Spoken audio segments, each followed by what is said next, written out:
lebih banyak tentang Blok Masela, Ahmad Murodi akan memaparkan datanya untuk Anda. Silahkan, Dodi. Akan lihat lokasinya, sebetulnya ada di mana Blok Masela ini. Ya, itu dia. Blok Masela sebetulnya berada di Kabupaten Maluku Tenggara Barat, begitu, dan dia sangat dekat dengan Pulau Saumlaki dan juga Kepulauan Tanimbar. Dan secara geografis sendiri, Blok Masela sebetulnya berada di selatan Provinsi Maluku, berbatasan dengan Nusa Tenggara Timur dan juga Papua. Dan kalau negaranya sendiri berbatasan dengan Timor Leste dan juga Australia. Bahkan sebetulnya Blok Masela ini punya jarak hanya kurang dari 1000 mil dari Darwin, Australia. Ini jauh lebih dekat dibandingkan jarak dari Blok Masela ke misalnya ya ke Ambon yang merupakan ibu kota Maluku.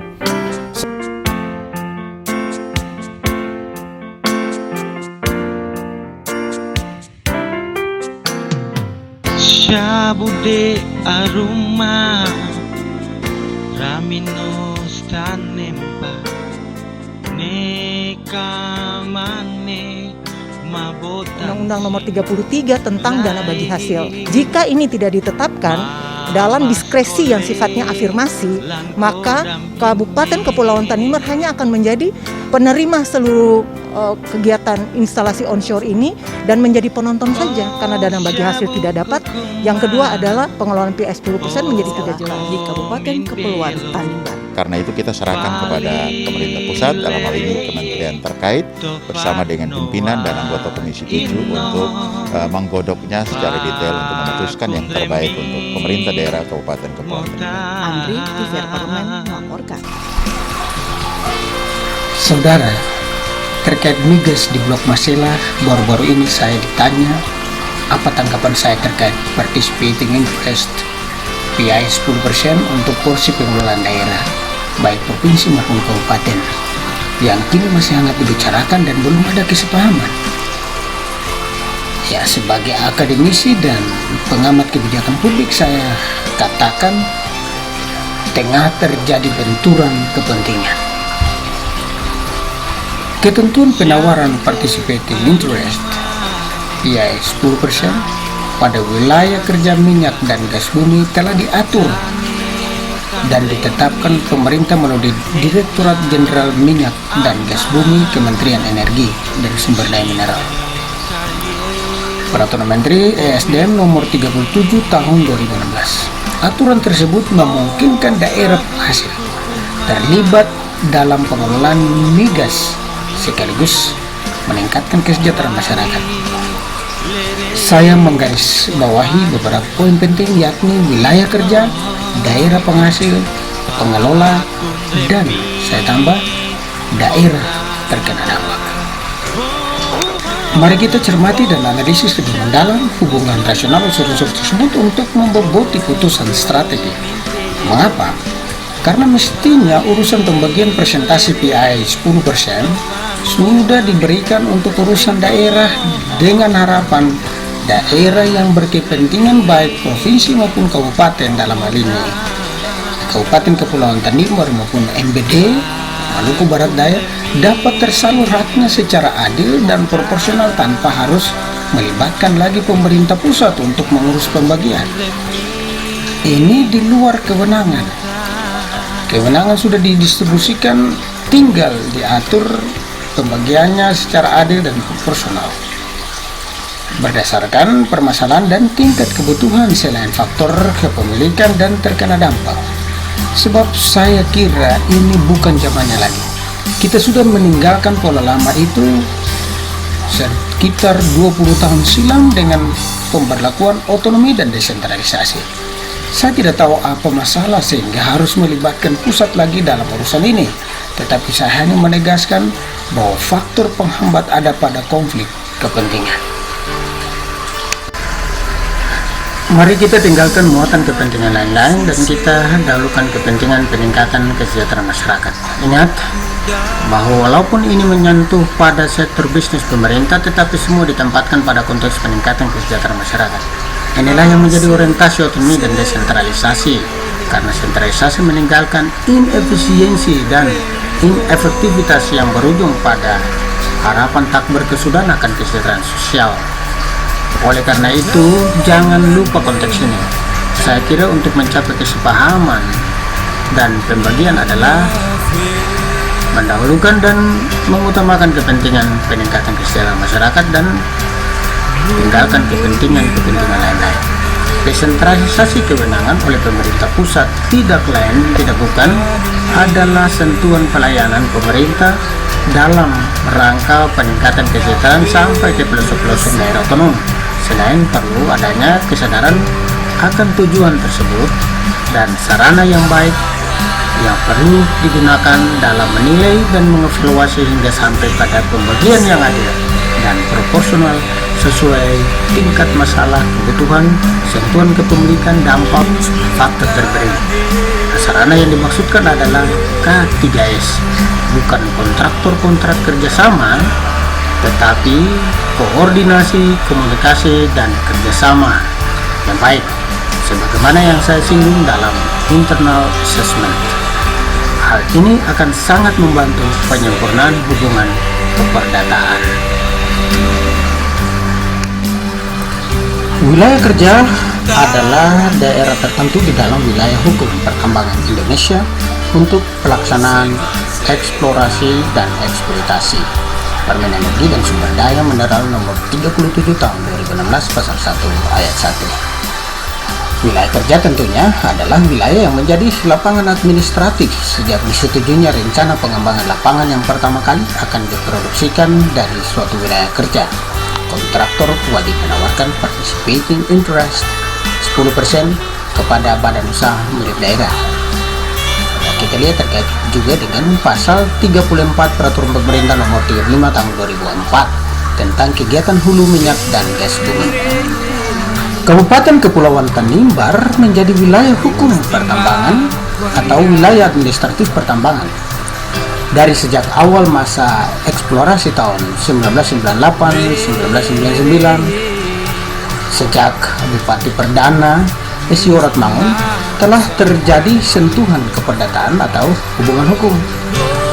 Beberapa titik cadangan minyak bersinggungan langsung dengan Maluku Tenggara Barat. Saat itu tidak hanya Blok Masela, tetapi juga disinggung tentang Blok Selaru, Asitubun, dan Lam Desar Timur saat itu. Bahkan konon diyakini di dalam perut bumi Kabupaten Kepulauan Tanimbar ada kandungan minyak dan gas bumi. Tidak ada Kabupaten Maluku Barat Daya, yang ada hanyalah Kabupaten Maluku Tenggara Barat. Kala itu masyarakat disadarkan akan sumber daya yang sangat kaya yang digambarkan bagaikan a sleeping giant, walaupun ia juga dijuluki sebagai Forgotten Islands. Perspektif hukum Peraturan Menteri SDM nomor 37 tahun 2016 tentang ketentuan penawaran participating interest 10% dan pasal 34 Peraturan Pemerintah nomor 35 tahun 2004 tentang kegiatan hulu minyak dan gas bumi telah secara logis mengikat keterlibatan Kabupaten Kepulauan Tanimbar dalam PI 10%, termasuk Kabupaten NBD sebagai daerah otonom yang perlu diberdayakan dan memberdayakan dirinya secara maksimal operasional dalam pemanfaatan aset daerah yang bersinggungan langsung dalam kepemilikan, pemanfaatan, dan dampak.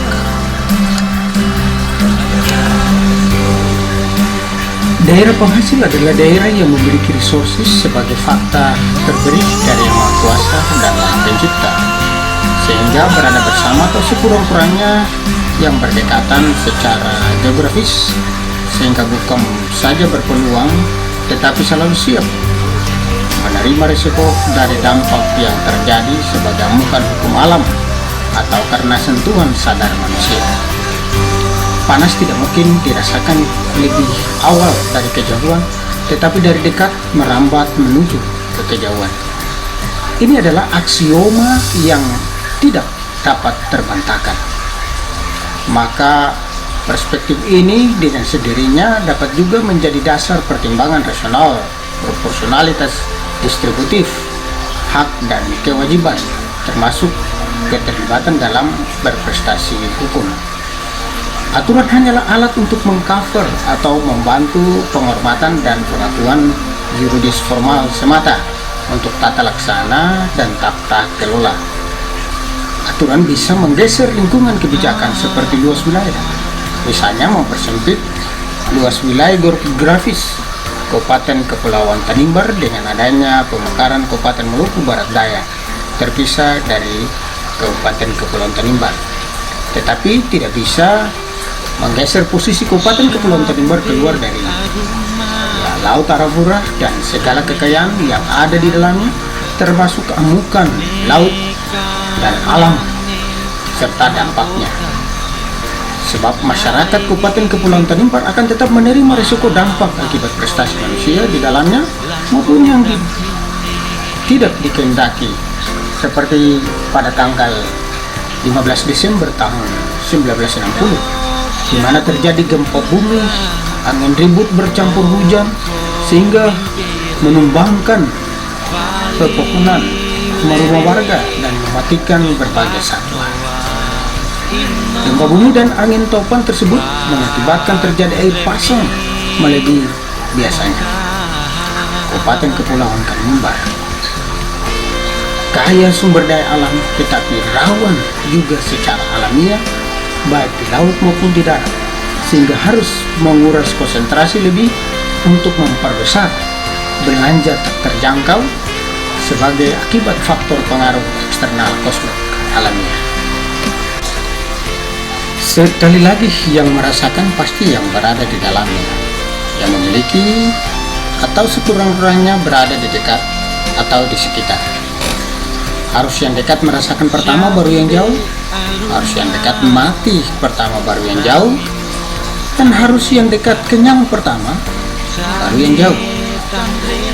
Demikian perspektif ini dapat menghantar kita pada pemahaman akan prioritas dan proporsionalitas besar atau kecil selain pertimbangan strategik pemerintah pusat. Jika diurutkan, maka sudah pasti prioritas desentralisasi yakni pemberdayaan daerah otonom untuk kemandirian demi kesejahteraan yakni Kabupaten Kepulauan Tanimbar, MBD, dan provinsi yang di dalamnya tercover juga kepentingan kabupaten kota lainnya. Saudara, sentuhan keperdataan ini bukan hal baru. Karena itu selalu menjadi perjuangan seluruh stakeholders dan agen tanggung jawab, baik pemerintah maupun warga masyarakat pada tahap eksplorasi maupun di saat persiapan produksi untuk kesejahteraan. Oleh karena itu perjuangan ini adalah perjuangan estafet, suatu gerakan kesadaran bersama untuk keluar dari Forgotten Islands, untuk maju meninggalkan kemiskinan dan sejajar dengan daerah-daerah lain dalam tatapan masa depan yang ceria. Hal ini bukan mencirikan Kabupaten Kepulauan Tanimbar baru bangun dari mimpi atau mimpi di siang bolong, tetapi mimpi kala itu yang telah menjadi harapan dan doa, yang telah mendapatkan restu pemerintah pusat dalam pentahapan proses. Sentuhan keperdataan berefek pada perjuangan estafet sehingga mempengaruhi semua pihak termasuk saya. Pada harian Rakyat Maluku Rabu 18 November 2015, saya sudah mempertanyakan nasib Kabupaten Kepulauan Tanimbar MTB saat itu jika pipanisasi pendaratan bukan di Kabupaten Kepulauan Tanimbar tetapi di Pulau Aru seperti yang disampaikan oleh Rizal Ramli saat menjabat sebagai Menko Kemaritiman. Jika disepakati Pulau Aru sebagai wilayah kerja minyak dan gas bumi atau lapangan administratif, maka apakah daerah tersebut secara logis dan otomatis menjadi daerah penghasil?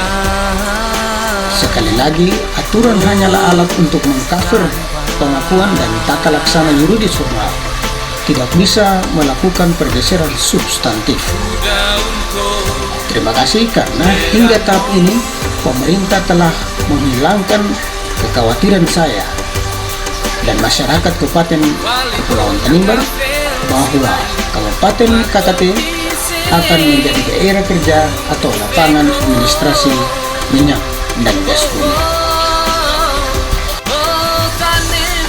Berdasar pada alasan sentuhan keperdataan yang berefek pada perjuangan estafet, faktor terberi dalam kawasan, terkena dampak, permasalahan juga hitung-hitungan yang strategik dan arah kebijakan menengah daerah dalam sentuhan kebijakan pusat, maka adalah adil jika Kabupaten Kepulauan Tanimbar sebagai daerah otonom diberikan di atas separuh dari jumlah PII 10%.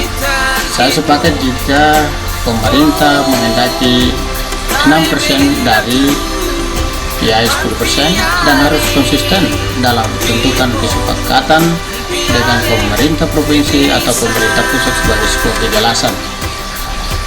Perihal 12 mil laut lebih tepat untuk wewenang pengelolaan sumber daya kelautan dan perikanan untuk memberikan perlindungan hukum bagi nelayan kecil maupun sumber daya ikan dan laut, dan bukan dalam hitungan pertimbangan untuk pembagian PII 10%.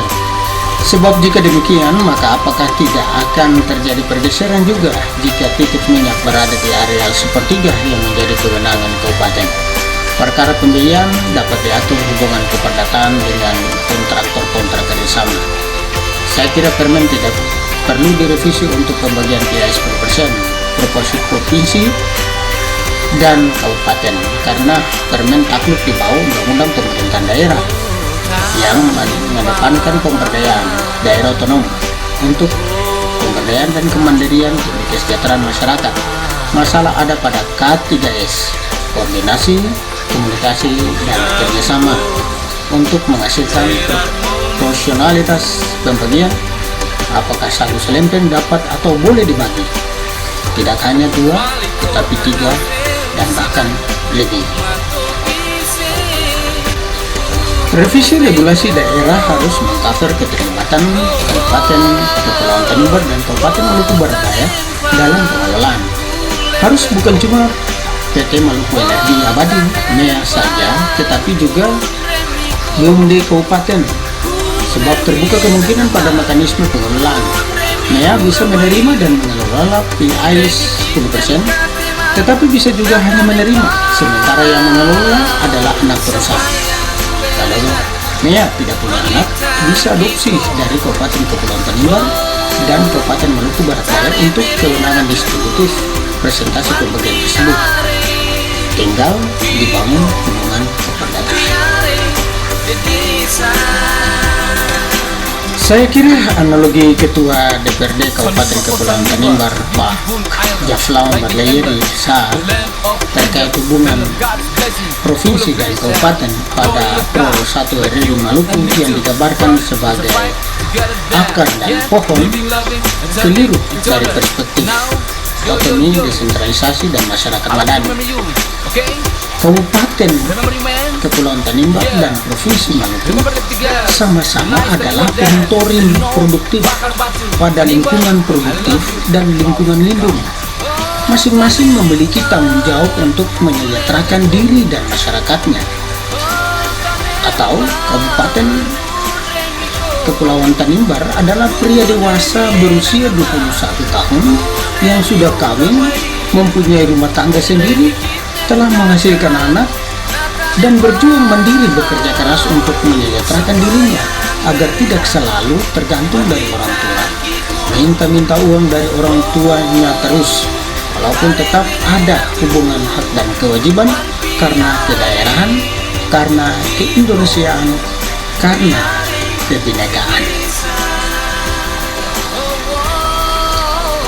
Perihal kebijakan khusus pendidikan untuk keberadaan Universitas Negeri yang disinggung Profesor Aholia Batloli pada daerah Kabupaten MBD dan Arif yang terselip pada tema PII 10%, bisa saya katakan boleh-boleh saja, sah-sah saja, tetapi secara strategik masih agak jauh dari prioritas jika dibandingkan dengan Kabupaten Kepulauan Tanimbar. Ini menjadi masukan serius strategis bagi pemerintah dari Kabupaten Kepulauan Tanimbar dan Provinsi sebagai dukungan, karena mesti Kabupaten Kepulauan Tanimbar menjadi target pembangunan jangka menengah 5 tahun mendatang. Hal ini menjadi kemendesakan jika kita menggunakan pendekatan analisis SWOT. Misalnya strategi matching, strength, opportunity. mesti menjadi dasar reformulasi strategi pemerintah daerah Kabupaten Kepulauan Tanimbar sebagai elemen penting terintegrasi dengan industri raksasa ini. Mari kita lihat pada gambar yang ada. Baik, mari kita perhatikan strategi matching strength opportunity Kabupaten Kepulauan Tanimbar. Strength yang pertama, luas wilayah dan jumlah penduduk melebihi NPD dan ARW. Diprediksi jumlah penduduk akan meningkat drastis di luar prediksi normal statistik akibat dampak industri raksasa. Kemudian yang kedua, jumlah sekolah SMA SMK 31 tersebar di 10 kecamatan tentu memiliki jumlah tamatan lebih banyak, sekitar 5-6 ribu dengan standar minimal 10 prodi saja sudah melebihi cukup. Dan yang ketiga, animo dan tingkat kepedulian masyarakat untuk pendidikan meningkat pesat. Keempat, daya saing pendidikan dan tamatan sarjana meningkat. Dan yang kelima, banyak sumber daya manusia pendidik tersebar di dalam maupun di luar daerah. Nah, kemudian opportunity-nya. Yang pertama, Peraturan Menteri Pendidikan dan Kebudayaan Republik Indonesia Nomor 7 Tahun 2020 tentang pendirian, perubahan, pembubaran perguruan tinggi negeri dan pendirian, perubahan, pencabutan izin perguruan tinggi swasta. Yang kedua, sentuhan pemerintah pusat dengan adanya Kabupaten Kepulauan Tanimbar dijadikan wilayah kerja migas. Dan yang ketiga, belum ada sentuhan pemerintah pusat untuk perguruan tinggi negeri di Kabupaten Kepulauan Tanimbar. Keempat, desakan keluar dari julukan Forgotten Islands. Dan yang kelima, daerah perbatasan harus menjadi cahaya Indonesia bagi negara lain di sekitar. Strategi SO-nya, strength opportunity-nya adalah membangun universitas negeri minimal 10 prodi.